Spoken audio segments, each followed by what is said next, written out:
Hey, what's going on, everyone? In this video, we're going to be taking a look at the tri-monitor setup, and I wanted to focus on the new Duet Display update.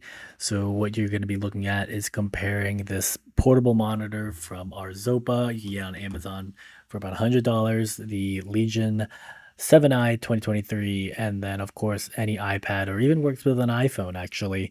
The new update, which actually made it pretty good to use the display. So let's take a look.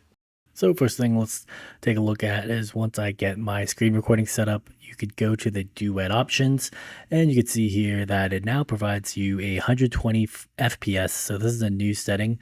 These remain the same in the performance mode, and then this is based on the device you're using. And it also uses your NVIDIA card or AMD card, so that is useful for encoding. And let's take a look at how it performs kind of in the lag setting. So switching out my multicam setup, you could kind of see here on the 244 hertz display how it moves. And of course, this video is recorded at 60 FPS. So, there's some interpretation of how fast you think it's going to be, but switching the settings to 60 FPS, it should act the same as the external monitor. And so it's just up for you guys to decide.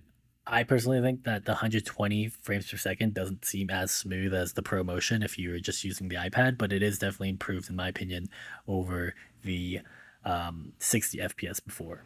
Lastly, if I slow this down 60 FPS and it has optical flow and DaVinci Resolve, you could kind of gleam of how the frames are a little bit better, and slowing it down here to 60 FPS after that quick refresh. The iPad here is now not at 120, it goes at 60 FPS. The middle one here shaking is 240, and this one is also 60 FPS. So yeah, just something to look at. I personally think that the 120 hertz is running smoother on this new update. Windows settings remain the same here in Windows 11. You can see that my portable monitor, external monitor are the same as my internal monitor at 560 by 1600, while the iPad is the iPad resolution. So depending on which iOS device you're using, that's what you'll get. Lastly, talking about the Duet options themselves, the frame rate you have 120, 60, or 30, while the performance you can do energy efficient, high powered, or pixel perfect. I can't tell the difference between high powered and pixel perfect. I just leave it at pixel perfect. And on energy efficient, I will say that I do notice some lag when moving it. I guess if you're trying to do 60 FPS or above.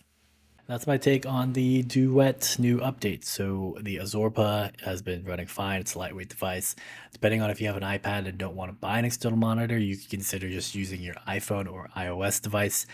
Sometimes I've even used my iPhone if I just wanted to have a YouTube video up or even having my Teams chat on, and it could be helpful to just glance at the side what my teammates are saying or be able to mute quickly.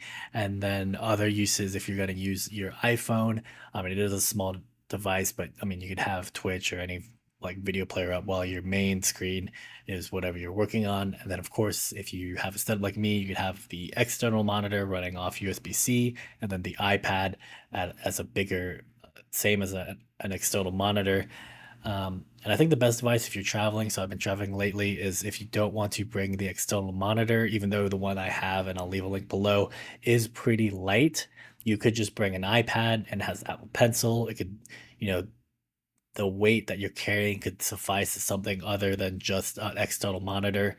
So depending on what your light settings are that you want for traveling, this could be a better option for traveling with this new update, especially running at 120 FPS. If you have iOS device capable, such as an iPhone or the iPads with ProMotion, this is something to consider.